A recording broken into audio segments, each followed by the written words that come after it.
ಎಲ್ಲರಿಗೂ ವಂದನೆಗಳು. ಈ ದಿನ ನಾವು ಸಾಯಿ ಸಚ್ಚರಿತ್ರೆಯ 36ನೇ ಅಧ್ಯಾಯವನ್ನು ತಿಳ್ಕೊಳ್ಳೋಣ. ಇಬ್ಬರು ಗೋವಾದವರು ಶ್ರೀಮತಿ ಔರಂಗಾಬಾದಕರ ಅವರ ಕಥೆಗಳು.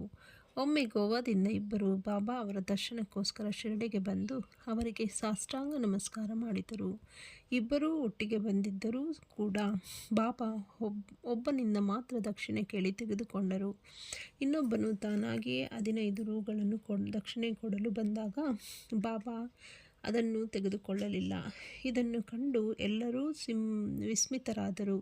ಆ ಸಮಯದಲ್ಲಿ ಅಲ್ಲಿಯೇ ಇದ್ದ ಶ್ಯಾಮ ಅವರು ಬಾಬಾ ಅವರನ್ನು ಕುರಿತು, ಇದೇನು, ಇಬ್ಬರೂ ಒಟ್ಟಿಗೆ ಬಂದಿರುತ್ತಾರೆ, ಒಬ್ಬನನ್ನು ಮಾತ್ರ ಕೇಳಿ ಅವನಿಂದ ದಕ್ಷಿಣೆ ಪಡೆದಿರಿ, ಇನ್ನೊಬ್ಬನು ತಾನೇ ಸ್ವತಃ ಮುಂದಾಗಿ ದಕ್ಷಿಣೆ ಕೊಡಲು ಬಂದರೂ ನಿರಾಕರಿಸುತ್ತೀರಿ, ಇದೇಕೆ ಈ ಭೇದ ಭಾವ ಎಂದು ಕೇಳಿದನು.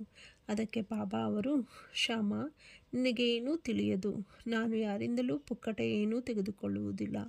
ಈ ಸೀದಿ ಮಾಯಿ ಸಾಲ ತೀರಿಸುವಂತೆ ಕೇಳುತ್ತಾಳೆ. ಸಾಲಗಾರನು ಸಾಲವನ್ನು ತೀರಿಸಿ ಋಣಮುಕ್ತನಾಗುತ್ತಾನೆ. ನನಗೆ ಮನೆ, ಮಠ ಮತ್ತು ಸಂಸಾರ ಏನೂ ಇಲ್ಲ. ನನಗೇನು ಬೇಕು? ನಾನು ಸ್ವತಂತ್ರನು. ಋಣ, ದೋಷ ಮತ್ತು ಹತ್ಯೆ ಇವುಗಳಿಗೆ ಪ್ರಾಯಶ್ಚಿತ್ತ ಭೋಗಿಸಲೇಬೇಕು. ಅದನ್ನು ತಪ್ಪಿಸಿಕೊಳ್ಳಲು ಅಸಾಧ್ಯ ಎಂದು ಹೇಳಿ ತಮ್ಮದೇ ಆದ ರೀತಿಯಲ್ಲಿ ಮುಂದುವರಿದು ಈ ರೀತಿ ತಿಳಿಸಿದರು. ಮೊದಲು ಅವನು ಬಹಳ ಬಡವನಾಗಿದ್ದನು. ದೇವರ ದಯೆಯಿಂದ ಕೆಲಸ ದೊರೆತರೆ ಮೊದಲನೆಯ ತಿಂಗಳ ಸಂಬಳದಲ್ಲಿ 15 ರೂಗಳನ್ನು ದೇವರಿಗೆ ಅರ್ಪಿಸುವೆನೆಂದು ಹರಕೆ ಹೊತ್ತನು. ನಂತರ ಬಡ್ತಿ ದೊರೆತು 15 ರೂಗಳಿಂದ 30, 60, 100, 200, 700 ರೂ ಸಂಬಳ ದೊರಕಿತು. ಪ್ರಗತಿಯ ಸಂತಸದಲ್ಲಿ ಅವನು ಹರಕೆಯನ್ನು ಮರೆತು ಬಿಟ್ಟನು. ಅವನ ಕರ್ಮವು ಅವನನ್ನು ಇಲ್ಲಿಗೆ ಬರಮಾಡಿದೆ. ಆದುದರಿಂದಲೇ ಅವನಿಂದ ನಾನೇ ಕೇಳಿ 15 ರೂ ದಕ್ಷಿಣೆ ಪಡೆದೆನು ಎಂದರು. ಇನ್ನೊಂದು ಕತೆ. ಸಮುದ್ರದ ದಡದಲ್ಲಿ ಅಲೆದಾಡುತ್ತಾ ಕೊನೆಗೆ ನಾನೊಂದು ಮನೆಯ ಕಟ್ಟೆಯ ಮೇಲೆ ಕುಳಿತೆನು. ಮಾಲೀಕನು ನನ್ನನ್ನು ಸ್ವಾಗತಿಸಿ ಹೊಟ್ಟೆ ತುಂಬ ಆಹಾರ ನೀಡಿ ಮಲಗಲು ಶುಚಿಯಾದ ಸ್ಥಳ ತೋರಿದನು. ಅಲ್ಲಿ ಒಂದು ಮಾಡ ಇತ್ತು. ಅದರ ಹತ್ತಿರ ಮಲಗಿಕೊಂಡೆನು. ನಾನು ಗಾಢ ನಿದ್ರೆಯಲ್ಲಿ ಇದ್ದಾಗ ಆ ಮನುಷ್ಯನು ಗೋಡೆಯನ್ನೊಡೆದು ಒಳಗೆ ಬಂದನು. ನನ್ನ ಕಿಸೆ ಕತ್ತರಿಸಿ ಹಣವನ್ನು ತೆಗೆದುಕೊಂಡು ಹೋದನು. ಬೆಳಗ್ಗೆ ಎಚ್ಚರವಾಗಿ ನಾನು ನೋಡಿದಾಗ ನನ್ನ 30,000 ರೂಪಾಯಿಗಳು ಕಳವಾಗಿದ್ದವು. ಇದರಿಂದ ಬಹಳವಾಗಿ ದುಃಖಿಸಿದೆನು. ಅನ್ನ ಆಹಾರಗಳನ್ನು ತ್ಯಜಿಸಿದ 15 ದಿನ ಅದನ್ನೇ ಕುರಿತು ಚಿಂತಿಸಿದೆನು. ಅಷ್ಟರಲ್ಲಿ ಫಕೀರನೊಬ್ಬನು ಬಂದು ನನ್ನ ದುಃಖಕ್ಕೆ ಕಾರಣವೇನೆಂದು ಕೇಳಿದನು. ಎಲ್ಲ ವಿಚಾರವನ್ನೂ ಅವನಿಗೆ ತಿಳಿಸಿದೆನು. ಆಗ ಅವನು, ನೀನು ನನ್ನ ಮಾತಿನ ಪ್ರಕಾರ ನಡೆದರೆ ನಿನ್ನ ಹಣ ನಿನಗೆ ಪುನಃ ದೊರಕುವುದು. ನೀನೊಬ್ಬ ಫಕೀರನ ಕಡೆಗೆ ಹೋಗು, ಅವನ ಗುರುತನ್ನು ಹೇಳುತ್ತೇನೆ, ಅವನಲ್ಲಿ ಸಂಪೂರ್ಣ ಶರಣಾಗತನಾಗು ಎಂದನು. ಅವನು ಹೇಳಿದಂತೆ ನಾನು ನಡೆದುಕೊಂಡೆನು. ನನ್ನ ಹಣವು ಸಿಕ್ಕಿತು. ನಂತರ ಆ ಮನೆಯನ್ನು ಬಿಟ್ಟು ಸಮುದ್ರದ ದಡಕ್ಕೆ ಬಂದು ನೋಡಿದೆನು. ಹಡಗಿನೊಳಗೆ ಹೋಗಲು ಸಾಧ್ಯವಾಗಲಿಲ್ಲ. ದಟ್ಟಣೆ ಹೆಚ್ಚಾಗಿತ್ತು. ಅಪರಿಚಿತ ಶಿಪಾಯಿಯೊಬ್ಬನು ನನ್ನ ಪರವಾಗಿ ಮಧ್ಯಸ್ಥಿಕೆ ವಹಿಸಿದ್ದರಿಂದ ಹಡಗಿನಲ್ಲಿ ಸ್ಥಳ ದೊರಕಿತು. ಇನ್ನೊಂದು ಊರನ್ನು ತಲುಪಿ ಅಲ್ಲಿಂದ ರೈಲಿನಲ್ಲಿ ಬಂದು ಮಸೀದಿ ಮಾಯಿಯನ್ನು ಸೇರಿದ್ದೇನೆ ಎಂದರು. ಕತೆ ಮುಗಿಸಿ ಬಾಬಾ ಅವರು ಅತಿಥಿಗಳಿಗೆ ಊಟ ಉಪಚಾರದ ಆಣಿ ಮಾಡಲು ಶ್ಯಾಮ ಅವರಿಗೆ ಹೇಳಿದರು. ಶ್ಯಾಮ ಅವರು ಅವರಿಬ್ಬರನ್ನು ತಮ್ಮ ಮನೆಗೆ ಕರೆದುಕೊಂಡು ಹೋಗಿ ಭೋಜನ ಮಾಡಿಸಿದರು. ಆಗ ಶ್ಯಾಮ ಅವರು, ಬಾಬಾ ಅವರ ಕತೆ ಬಹಳ ಗೂಢವಾಗಿತ್ತು. ಬಾಬಾ ಎಂದೂ ಸಮುದ್ರಕ್ಕೆ ಹೋಗಿಯೇ ಇಲ್ಲ. 30,000 ರೂಪಾಯಿ ಅವರಲ್ಲಿ ಇರಲೇ ಇಲ್ಲ. ಅವರು ಪ್ರಯಾಣ ಮಾಡಿಯೂ ಇಲ್ಲ, ಹಣವನ್ನು ಕಳೆದುಕೊಂಡೂ ಇಲ್ಲ ಎಂದು ಹೇಳಿ ಅವರ ಮಾತಿನ ಅರ್ಥ ತಿಳಿಯಿತೆ ಎಂದು ಪ್ರಶ್ನಿಸಿದರು. ಆಗ ಅವರಿಬ್ಬರೂ ಮನಕರಗಿ ಕಣ್ಣೀರು ಸುರಿಸಿದರು. ಇಬ್ಬರೂ ಗದ್ಗದ ಕಂಠದಿಂದ, ಬಾಬಾ ಅವರು ಅಂತರ್ಯಾಮಿಗಳು, ಬಾಬಾ ಪರಬ್ರಹ್ಮರು, ಅವರು ಹೇಳುವುದೆಲ್ಲವೂ ನಮ್ಮ ಬಗ್ಗೆಯೇ, ಅದೆಲ್ಲವೂ ನಮಗೆ ಸಂಬಂಧಿಸಿದುದೇ ಆಗಿದೆ. ಇದು ಅವರಿಗೆ ಹೇಗೆ ತಿಳಿಯದೆಂಬುದೇ ಪರಮಾಶ್ಚರ್ಯವಾದ ಸಂಗತಿ. ಭೋಜನದ ನಂತರ ವಿವರವನ್ನು ತಿಳಿಸುವೆವು ಎಂದರು. ಭೋಜನವಾದ ನಂತರ ತಾಂಬೂಲ ತಿನ್ನುತ್ತಾ ಅವರು ತಮ್ಮ ಕಥೆಗಳನ್ನು ಹೇಳಲಾರಂಭಿಸಿದರು. ಒಬ್ಬನು ಸಮುದ್ರಪಟ್ಟಿಯ ಮೇಲೆ ತನ್ನ ಊರು ಘಟ್ಟದ ಮೇಲೆ ಇದೆ. ನಾನು ಹುಡುಕಲು ಗೋವಾಕ್ಕೆ ಹೋಗಿ ಹೋದೆ. ನನಗೆ ಕೆಲಸ ಸಿಕ್ಕರೆ ನನಗೆ ಕೆಲಸ ಸಿಕ್ಕರೆ ಸಾಕೆಂದು ಶ್ರೀ ದತ್ತಾತ್ರೇಯ ದೇವರಿಗೆ ಹರಕೆ ಹೊತ್ತೆ. ಮೊದಲನೆಯ ತಿಂಗಳ ಸಂಬಳವನ್ನು ಅವನಿಗೆ ಅರ್ಪಿಸುವುದಾಗಿ ಬೇಡಿಕೊಂಡಿದ್ದೆ. ದೇವರ ದಯೆಯಿಂದ ನನಗೆ ಉದ್ಯೋಗ ದೊರಕಿತು. ಈಗ ಬಾಬಾ ಅವರು ಹೇಳಿದಂತೆ ನನಗೆ ಬಡ್ತಿಗಳೂ ದೊರಕಿದವು. ನಾನು ನನ್ನ ಹರಕೆಯನ್ನು ಮರೆತೆ. ಆದರೆ ಬಾಬಾ ಅವರು ಈ ರೀತಿ ಅದನ್ನು ನನಗೆ ಜ್ಞಾಪಿಸಿ ನನ್ನಿಂದ 15 ರೂಪಾಯಿ ಕೇಳಿದ್ದಾರೆ. ನಾನು ಕೊಟ್ಟಿರುವುದು ದಕ್ಷಿಣೆಯಲ್ಲ, ಹಳೆಯ ಋಣವನ್ನು, ನನ್ನ ಹರಕೆಯನ್ನು ತೀರಿಸಿದ್ದೇನೆ ಎಂದನು. ಫಕೀರನ ಸಲಹೆ. ಬಾಬಾ ಎಂದೂ ಹಣವನ್ನು ಬೇಡುತ್ತಿರಲಿಲ್ಲ ಮತ್ತು ತಮ್ಮ ಭಕ್ತರನ್ನು ಹಣ ಬೇಡಲು ಬಿಡುತ್ತಿರಲಿಲ್ಲ. ಹಣವು ಆಧ್ಯಾತ್ಮಿಕ ಪ್ರಗತಿಗೆ ಅಪಾಯಕರವೆಂದು ತಿಳಿದು ಅವರು ಭಕ್ತರನ್ನು ಬಂಧನದಲ್ಲಿ ಸಿಲುಕಿಸಲು ಆಸ್ಪದ ಕೊಡುತ್ತಿರಲಿಲ್ಲ. ಈ ಸಂದರ್ಭದಲ್ಲಿ ಭಗತಾ ಮಹಲ್ಸಾಪತಿಯವರ ಅನುಭವವನ್ನು ನೋಡೋಣ. ಭಗತಾ ಮಹಲ್ಸಾಪತಿಯವರು ಕಡು ಬಡವರಾಗಿದ್ದರು. ಬಾಬಾ ಅವರು ಅವರಿಗೆ ಹಣ ಕೂಡಿಸಿಡಲು ಆಸ್ಪದ ನೀಡಲಿಲ್ಲ. ದಕ್ಷಿಣೆಯಿಂದ ಬಂದ ಹಣದಲ್ಲಿ ಅವರಿಗೆ ಏನೂ ಬಾಬಾ ಕೊಡುತ್ತಿರಲಿಲ್ಲ. ಒಂದು ಸಾರಿ ವ್ಯಾಪಾರಿಯೊಬ್ಬನು ಬಂದು ಬಾಬಾ ಅವರಿಗೆ ಮಹಲ್ಸಾಪತಿಗೆ ಕೊಡಲು ಅಪಾರ ಹಣವನ್ನು ಕೊಟ್ಟನು. ಆದರೆ ಮಹಲ್ಸಾಪತಿಯವರು ಅದನ್ನು ತೆಗೆದುಕೊಳ್ಳಲು ಬಾಬಾ ಸಮ್ಮತಿಸಲಿಲ್ಲ. ಅನಂತರ ಎರಡನೆಯವನು, ನಮ್ಮ ಅಡಿಗೆಯವನು ನನ್ನಲ್ಲಿ 35 ವರ್ಷಗಳಿಂದ ಬಹಳ ವಿಶ್ವಾಸದಿಂದ ಕೆಲಸ ಮಾಡುತ್ತಿದ್ದನು. ದುರಾದೃಷ್ಟವಶಾತ್ ಅವನು ದುರ್ಮಾರ್ಗ ಪ್ರವರ್ತಕನಾಗಿ ಒಂದು ದಿನ ನನ್ನ ಎಲ್ಲ ಹಣವನ್ನು ದೋಚಿಕೊಂಡು ಹೋದನು. ನಾನು ರಾತ್ರಿ ಮಲಗಿದಾಗ ಹೇಗೋ ಬಂದು ನಾನು ಗಳಿಸಿದ 30,000 ರೂಗಳನ್ನು ಅಪಹರಿಸಿದನು. ಬಾಬಾ ಅವರು ಅಷ್ಟು ಹಣ ಎಂದು ಸರಿಯಾಗಿ ಹೇಳಿದ್ದಾರೆ. ಅದು ಹೇಗೆ ಅವರಿಗೆ ತಿಳಿಯಿತೋ ನಾನರಿಯೆ. ನಾನು ಹಗಲಿರುಳು ವ್ಯಥೆಪಡುತ್ತಾ ಕುಳಿತಿದ್ದೆ. ವಿಚಾರಣೆಯಿಂದ ಪ್ರಯೋಜನವಾಗಲಿಲ್ಲ. ಹೀಗೆಯೇ 15 ದಿನ ಕಳೆದವು. ಒಂದು ದಿನ ನನ್ನ ಮನೆ ಅಂಗಳದಲ್ಲಿ ನಾನು ಯೋಚಿಸುತ್ತಾ ಕುಳಿತಿದ್ದೆ. ಆಗ ಒಬ್ಬ ಫಕೀರನು ಬಂದು ನನ್ನ ವ್ಯಾಕುಲತೆಯ ಕಾರಣವನ್ನು ಕೇಳಿದನು. ನಡೆದುದೆಲ್ಲವನ್ನೂ ಅವನಿಗೆ ಹೇಳಿದೆನು. ಆಗ ಅವನು, ಶಿರಡಿಯಲ್ಲಿ ಬಾಬಾ ಎಂಬ ಮಹಾತ್ಮರಿದ್ದಾರೆ. ಅವರಿಗೆ ಹರಕೆ ಹೊತ್ತು ನೀನು ಅತಿ ಹೆಚ್ಚಾಗಿ ಪ್ರೀತಿಸುವ ಆಹಾರವನ್ನು ಅವರ ದರ್ಶನ ಪಡೆಯುವ ತನಕ ಸ್ವೀಕರಿಸುವುದಿಲ್ಲವೆಂದು ಸಂಕಲ್ಪ ಮಾಡು ಎಂದು ಹೇಳಿದನು. ನಾನು ಅವನು ಹೇಳಿದಂತೆ ಹರಕೆ ಹೊತ್ತು ಬಾಬಾ ನನ್ನ ಕಳೆದು ಹೋದ ಮಾಲು ಸಿಗದ ಹೊರತು ಮತ್ತು ನಿಮ್ಮ ದರ್ಶನ ಪಡೆಯದ ಹೊರತು ನಾನು ಅನ್ನ ಸೇವಿಸುವುದಿಲ್ಲ ಎಂದು ನಿರ್ಧಾರ ಮಾಡಿಕೊಂಡೆ. ಇದಾದ ನಂತರ 15 ದಿನ ಕಳೆದವು. ಆಗ ಓಡಿ ಹೋದ ಅಡಿಗೆಯವನು ಪುನಃ ನನ್ನ ಕಡೆಗೆ ಬಂದು ನನ್ನ ಹಣವನ್ನು ಹಿಂತಿರುಗಿಸಿದನು. ನಾನು ತಲೆಕೆಟ್ಟು ಈ ರೀತಿ ವರ್ತಿಸಿದೆ. ನಾನು ನಿಮ್ಮ ಪಾದಗಳಿಗೆ ಎರಗುತ್ತೇನೆ, ಕ್ಷಮಿಸಿ ಎಂದೆನು. ಹೀಗೆ ಎಲ್ಲವೂ ಸರಿಯಾಯಿತು. ಈ ಹಿಂದೆ ನನ್ನನ್ನು ಸಂಧಿಸಿದ ಫಕೀರನು ಪುನಃ ನನಗೆ ಕಾಣಲೇ ಇಲ್ಲ. ಅವನ ದರ್ಶನಕ್ಕೆ ತವಕ ಪಡುತ್ತಿದ್ದೆ. ಬಹಳ ದೂರದಿಂದ ನನಗೆ ಸಹಾಯ ಮಾಡಲು ಬಂದ ಫಕೀರನೇ ಬಾಬಾ ಅವರೆಂದು ಊಹಿಸಲು ಸಂದೇಹವಿಲ್ಲ. ನನ್ನನ್ನು ನೋಡಿ ನನ್ನ ಕಳೆದು ಹೋದ ದ್ರವ್ಯವನ್ನು ಮರಳಿ ಕೊಡಿಸಲು ಯತ್ನಿಸಿದ ಬಾಬಾ ಅವರು ನನ್ನ 35 ರೂಪಾಯಿಗಳಿಗೆ ಆಶೆ ಪಡುತ್ತಾರೆಯೇ? ಎಂದಿಗೂ ಇಲ್ಲ.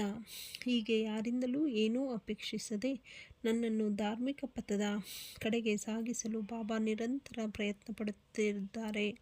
ಕಳೆದು ಹೋದ ಧನವೆಲ್ಲ ಮರಳಿ ದೊರೆತು ನನಗೆ ಪರಮಾನಂದವಾಯಿತು. ಈ ರೀತಿ ಆನಂದದ ಉನ್ಮಾದದಲ್ಲಿ ಹರಕೆಯನ್ನು ಮರೆತೆ. ಮುಂದೆ ನಾನು ಒಂದು ದಿನ ಕೊಲಾಬಾದಲ್ಲಿ ವಿಶ್ರಮಿಸುತ್ತಿದ್ದಾಗ ಬಾಬಾ ಅವರನ್ನು ಕನಸಿನಲ್ಲಿ ಕಂಡೆ. ಆಗ ನಾನು ಶಿರಡಿಗೆ ಹೋಗಬೇಕೆಂದು ನೆನಪಾಯಿತು. ಗೋವಾಕ್ಕೆ ಹೋಗಿ ಅಲ್ಲಿಂದ ಶಿರಡಿಗೆ ಹೊರಡಬೇಕೆಂದು ನಿರ್ಧರಿಸಿದೆ. ಮುಂಬಯಿಗೆ ಹೋಗುವ ಹಡಗನ್ನು ಹತ್ತಲು ಬಂದರಿಗೆ ಹೋದೆ. ಸ್ಥಳವಿರಲಿಲ್ಲ. ಎಲ್ಲ ಸ್ಥಳ ಭರ್ತಿಯಾಗಿತ್ತು. ಅಪರಿಚಿತನಾದ ಜವಾನನೊಬ್ಬನ ಮಧ್ಯಸ್ಥಿಕೆಯಿಂದ ನನಗೆ ಅದರಲ್ಲಿ ಸ್ಥಳ ದೊರಕಿತು. ಮುಂಬಯಿಗೆ ಬಂದಿಳಿದೆ. ಅಲ್ಲಿಂದ ರೈಲಿನಲ್ಲಿ ಇಲ್ಲಿಗೆ ಬಂದೆ. ಬಾಬಾ ಅವರು ಸರ್ವಜ್ಞರೆಂಬುದು ಖಚಿತವಾದದ್ದು. ನಾವು ಯಾರು, ನಮ್ಮ ಮನೆ ಎಲ್ಲಿದೆ ಎಲ್ಲವೂ ಅವರಿಗೆ ತಿಳಿದಿದೆ. ನನ್ನ ಕಳೆದು ಹೋದ ದ್ರವ್ಯ ಪುನಃ ದೊರಕಿದುದು ನನ್ನ ಭಾಗ್ಯವೇ ಸರಿ. ಅನೇಕ ವರ್ಷಗಳಿಂದ ನಾನು ಬಾಬಾ ನಿಮ್ಮೊಡನೆಯೇ ಇದ್ದು ತಮ್ಮ ಮಾತುಕತೆಗಳಿಂದ ನಿಮ್ಮನ್ನು ಆನಂದಪಡಿಸುತ್ತಾ ಇದ್ದಾರೆ. ಆದುದರಿಂದ ನೀವೇ ಧನ್ಯರು. ಬಾಬಾ ಅವರನ್ನು ಶಿರಡಿಗೆ ಎಳೆದು ತಂದ ನಿಮ್ಮ ಪುಣ್ಯಫಲ ಅಗಾಧವಾದುದು. ಸಾಯಿಯೇ ನಮ್ಮ ದತ್ತ. ನನಗೆ ನನ್ನ ನನ್ನ ಮರೆತ ಹರಕೆಯನ್ನು ಜ್ಞಾಪಿಸಿದರು. ಹಡಗಿನಲ್ಲಿ ಸ್ಥಳ ದೊರಕಿಸಿ ಇಲ್ಲಿಗೆ ನನ್ನನ್ನು ಬರಮಾಡಿಕೊಂಡಿದ್ದಾರೆ. ಇದು ಅವರ ಸರ್ವಜ್ಞತೆಯ ಮತ್ತು ಸರ್ವಶಕ್ತಿಯ ದೃಷ್ಟಾಂತವಲ್ಲವೇ ಎಂದನು. ಶ್ರೀಫಲದಿಂದ ಸಂತತಿ. ಸೊಲ್ಲಾಪುರದ ಸಖಾರಾಮ ಅವರ ಪತ್ನಿಗೆ 27 ವರ್ಷಗಳಿಂದ ಸಂತಾನ ಇರಲಿಲ್ಲ. ಕಂಡ ದೇವರಿಗೆಲ್ಲ ಕೈಮುಗಿದು ಹರಕೆ ಹೊತ್ತು ನಿರಾಶರಾಗಿದ್ದರು. ಕೊನೆಯ ಪ್ರಯತ್ನವೆಂದು ತಮ್ಮ ಮಲಮಗನಾದ ವಿಶ್ವನಾಥನೊಡನೆ ಶಿರಡಿಗೆ ಬಂದು ಬಾಬಾ ಅವರ ಸೇವೆ ಮಾಡುತ್ತಾ 2 ತಿಂಗಳು ಕಳೆದರು. ಅವರು ಮಸೀದಿಗೆ ಹೋದಾಗಲೆಲ್ಲ ಭಕ್ತ ಕೋಟಿಯು ಬಾಬಾ ಅವರನ್ನು ಮುತ್ತಿರುವುದನ್ನು ನೋಡುತ್ತಿದ್ದರು. ಅವರಿಗೆ ಬಾಬಾ ಅವರೊಬ್ಬರೇ ಇರುವಾಗ ಸಂಧಿಸಿ ತಮ್ಮ ಬಯಕೆಯನ್ನು ಅವರಲ್ಲಿ ವ್ಯಕ್ತಪಡಿಸಿ ಆಶೀರ್ವಾದ ಪಡೆಯಬೇಕೆಂದು ಇಚ್ಛಿಸಿದ್ದರು. ಆದರೆ ಇಂಥ ಸಂದರ್ಭ ಬಹುಕಾಲದವರೆಗೆ ದೊರಕಲೇ ಇಲ್ಲ. ಕೊನೆಗೆ ತಮ್ಮ ಪರವಾಗಿ ಬಾಬಾ ಅವರ ಜೊತೆಗೆ ಮಾತನಾಡಬೇಕೆಂದು ಅವರು ಶ್ಯಾಮಾ ಅವರಿಗೆ ವಿನಂತಿಸಿಕೊಂಡರು. ಆಗ ಶ್ಯಾಮಾ ಅವರು, ಬಾಬಾ ಅವರ ದರ್ಬಾರು ಎಲ್ಲರಿಗೂ ತೆರೆದಿದೆ, ಆದಷ್ಟು ಮಟ್ಟಿಗೆ ಪ್ರಯತ್ನ ಮಾಡುತ್ತೇನೆಂದು ಹೇಳಿ ನಿಮಗೆ ದೇವರು ಆಶೀರ್ವದಿಸಲಿ ಎಂದರು. ಮತ್ತು ಬಾಬಾ ಅವರ ಊಟದ ಸಮಯಕ್ಕೆ ಸರಿಯಾಗಿ ತೆಂಗಿನಕಾಯಿ, ಗಂಧದ ಕಡ್ಡಿ ತೆಗೆದುಕೊಂಡು ಮಸೀದಿಗೆ ಬನ್ನಿ. ನಾನು ನಿಮಗೆ ಸಂಜ್ಞೆ ಮಾಡಿದ ಕೂಡಲೇ ನೀವು ಒಳಗೆ ಬರಬೇಕು ಎಂದು ಶ್ರೀಮತಿ ಔರಂಗಾಬಾದಕರರಿಗೆ ಹೇಳಿದರು. ಮುಂದೆ ಒಂದು ದಿನ ಬಾಬಾ ಊಟ ಮಾಡಿದ ನಂತರ ಬಾಬಾ ತಮ್ಮ ಕೈ ತೊಳೆದುಕೊಳ್ಳುವಾಗ ಶ್ಯಾಮಾ ನೀರು ಹಾಕುತ್ತಿದ್ದರು. ಆಗ ಬಾಬಾ ಶ್ಯಾಮಾ ಅವರ ಕೆನ್ನೆ ಚಿವುಟಿದರು. ಶ್ಯಾಮಾ ಅವರು ಕೋಪಗೊಂಡು, ಬಾಬಾ, ಈ ರೀತಿ ಚಿವುಟುವುದು ನಿಮಗೆ ತರವೇ? ಹೀಗೆ ಹಿಂಸಿಸುವ ದೇವರು ನಮಗೆ ಬೇಡ. ನಾವೇನು ನಿಮ್ಮ ಸೇವಕರೇ? ಆತ್ಮೀಯತೆಯ ಫಲ ಇದೆಯೇನು ಎಂದರು. ಅದಕ್ಕೆ ಬಾಬಾ, ಶ್ಯಾಮಾ, ಈ ಹಿಂದಿನ 72 ಜನ್ಮಗಳಿಂದಲೂ ನೀವು ನನ್ನೊಡನೆಯೇ ಇರುತ್ತಿ. ಇದಕ್ಕೆ ಮುಂಚೆ ನಿನ್ನನ್ನು ಎಂದಾದರೂ ಚಿವುಟಿದ್ದೇನೆ? ಈಗ ಸುಮ್ಮನೆ ಮುಟ್ಟಿದ್ದಕ್ಕೆ ನನ್ನ ಮೇಲೆ ಇಷ್ಟೊಂದು ಕೋಪವೇ ಎಂದರು. ನಂತರ ಶ್ಯಾಮಾ ಅವರು, ನಮಗೆ ಯಾವಾಗಲೂ ಮುದ್ದುಗಳನ್ನು ಕೊಡುತ್ತಾ ಸಿಹಿಯನ್ನು ತಿನ್ನಿಸುವ ದೇವರು ಮಾತ್ರ ಬೇಕು. ನಿಮ್ಮಿಂದ ನಮಗೆ ಸ್ವರ್ಗದ ಲೋಕದ ವಿಮಾನ ಅಥವಾ ಇನ್ನಿತರ ಮರ್ಯಾದೆಗಳು ಬೇಕಿಲ್ಲ. ನಿಮ್ಮ ಚರಣಗಳಲ್ಲಿ ನಮ್ಮ ದೃಢ ನಂಬಿಕೆಯು ಸದಾ ಜಾಗೃತವಿರಲಿ, ಅಷ್ಟೇ ಸಾಕು ಎನ್ನಲು ಬಾಬಾ ಅವರು, ಅದಕ್ಕೋಸ್ಕರವೇ ನಾನು ಇಲ್ಲಿ ಬಂದಿರುವುದು. ನಾನು ನಿಮಗೆ ಆಹಾರ ಕೊಟ್ಟು ರಕ್ಷಿಸಿದ್ದೇನೆ. ನಿನ್ನಲ್ಲಿ ನನಗೆ ಪ್ರೀತಿ ಮಮತೆ ಇದೆ ಎಂದರು. ಕೈ ತೊಳೆದುಕೊಂಡ ಮೇಲೆ ಬಾಬಾ ತಮ್ಮ ಆಸನದ ಮೇಲೆ ಕುಳಿತರು. ಶ್ಯಾಮಾ ಅವರು ಶ್ರೀಮತಿ ಔರಂಗಾಬಾದಕರ ಅವರನ್ನು ಕರೆದರು. ಅವರು ಬಾಬಾ ಬಂದು ಅವರಿಗೆ ನಮಸ್ಕರಿಸಿ ತೆಂಗಿನಕಾಯಿ ಮತ್ತು ಗಂಧದ ಕಡ್ಡಿಯನ್ನು ಬಾಬಾ ಅವರಿಗೆ ನಿವೇದಿಸಿದರು. ಬಾಬಾ ಅವರು ಆ ತೆಂಗಿನಕಾಯಿಯನ್ನು ಅಲ್ಲಾಡಿಸಿದರು. ಅದರ ತಿರುಳು ಅಲ್ಲಾಡುತ್ತಿತ್ತು. ಆಗ ಅವರು ನೋಡು ಶ್ಯಾಮಾ, ಇದರ ತಿರುಳು ಅಲ್ಲಾಡುತ್ತಿದೆ, ಅದೇನು ಸೂಚಿಸುತ್ತದೆ ಎಂದು ಕೇಳಲು ಶ್ಯಾಮಾ, ಅದರಂತೆಯೇ ನನ್ನ ಗರ್ಭದಲ್ಲಿ ಶಿಶುವು ಹೊರಳಾಡಲಿ ಎಂದು ಈ ಮಹಿಳೆಯು ಪ್ರಾರ್ಥಿಸುತ್ತಿದ್ದಾಳೆ. ಆಶೀರ್ವದಿಸಿರಿ, ಆ ತೆಂಗಿನಕಾಯಿಯನ್ನು ಕೊಡಿ ಎಂದರು. ಬಾಬಾ, ತೆಂಗಿನಕಾಯಿ ಸಂತತಿ ದೊರಕಿಸುತ್ತದೆಯೇ? ನೀವೆಂಥ ಮೂಢರು ಶ್ಯಾಮಾ, ನಿಮ್ಮ ನುಡಿಯೇ ನಿಮ್ಮ ಆಶೀರ್ವಾದ, ಅದು ಸಂತಾನ ನೀಡುವುದೆಂದು ನನಗೆ ಗೊತ್ತಿದೆ. ಸುಮ್ಮನೆ ನನ್ನೊಡನೆ ವಾದ ಮಾಡುತ್ತಿದ್ದೀರಿ ವಿನಃ ಆಶೀರ್ವದಿಸುತ್ತಿಲ್ಲ. ಸ್ವಲ್ಪ ಹೊತ್ತು ಈ ರೀತಿ ಸಂಭಾಷಣೆ ನಡೆಯಿತು. ಬಾಬಾ ಅವರು ತೆಂಗಿನಕಾಯಿಯನ್ನು ಶ್ರೀಮತಿ ಔರಂಗಾಬಾದಕರ ಅವರಿಗೆ ಆಶೀರ್ವಾದವಾಗಿ ಕೊಡಬೇಕೆಂದು ಕೇಳುತ್ತಲೇ ಇದ್ದರು. ಕಡೆಗೆ ಬಾಬಾ ಸೋತು ಅವಳಿಗೆ ಸಂತತಿ ಲಭಿಸುತ್ತದೆ ಎಂದರು. ಶ್ಯಾಮಾ, ಯಾವಾಗ? ಬಾಬಾ, ಇನ್ನು 12 ತಿಂಗಳೊಳಗೆ. ಅನಂತರ ತೆಂಗಿನಕಾಯಿಯನ್ನು ಒಡೆಯಲಾಯಿತು. ಒಂದು ಭಾಗವನ್ನು ಬಾಬಾ ಅವರಿಗೆ ಇಟ್ಟುಕೊಂಡು ಇನ್ನೊಂದು ಭಾಗವನ್ನು ಶ್ರೀಮತಿಯವರಿಗೆ ಕೊಡಲಾಯಿತು. ಆಗ ಶ್ಯಾಮಾ ಅವರು ಶ್ರೀಮತಿ ಔರಂಗಾಬಾದಕರ ಕಡೆ ತಿರುಗಿ, ತಾಯಿ, ನನ್ನ ಮಾತಿಗೆ ನೀವೇ ಸಾಕ್ಷಿ. ಇಂದಿನಿಂದ 12 ತಿಂಗಳೊಳಗೆ ನಿಮಗೆ ಸಂತಾನ ಪ್ರಾಪ್ತಿಯಾಗದಿದ್ದರೆ ಈ ದೇವರ ತಲೆಯ ಮೇಲೆ ತೆಂಗಿನಕಾಯಿ ಹೊಡೆದು ಅವನನ್ನು ಮಸೀದಿಯಿಂದ ಓಡಿಸುತ್ತೇನೆ. ಇದಕ್ಕೆ ತಪ್ಪಿದರೆ ನಾನು ಮಾಧವನಲ್ಲ. ನಾನು ಹೇಳಿದುದನ್ನು ಶೀಘ್ರದಲ್ಲಿಯೇ ಮನಗಾಣುವಿರಿ ಎಂದರು. 1 ವರ್ಷದೊಳಗೆ ಶ್ರೀಮತಿ ಔರಂಗಾಬಾದಕರ ಅವರಿಗೆ ಪುತ್ರ ಸಂತಾನವಾಯಿತು. 5ನೆಯ ತಿಂಗಳಲ್ಲಿ ತಾಯಿ ಮಕ್ಕಳಿಬ್ಬರಿಗೂ ಪತಿಯೊಂದಿಗೆ ಬಾಬಾ ಅವರ ದರ್ಶನಕ್ಕೆ ಬಂದರು. ಸಾಷ್ಟಾಂಗ ನಮಸ್ಕಾರ ಮಾಡಿ 500 ರೂಪಾಯಿಗಳನ್ನು ಕಾಣಿಕೆಯಾಗಿ ಅರ್ಪಿಸಿದರು. ಈ ಹಣವನ್ನು ಬಾಬಾ ಅವರ ಕುದುರೆ ಶಾಮಕರ್ಣನಿಗೆ ವಸತಿ ಸ್ಥಾನ ಕಟ್ಟಲು ಉಪಯೋಗಿಸಲಾಯಿತು. ಶ್ರೀ ಸಾಯಿ ಪ್ರಣಾಮ. ಎಲ್ಲರಿಗೂ ವಂದನೆಗಳು.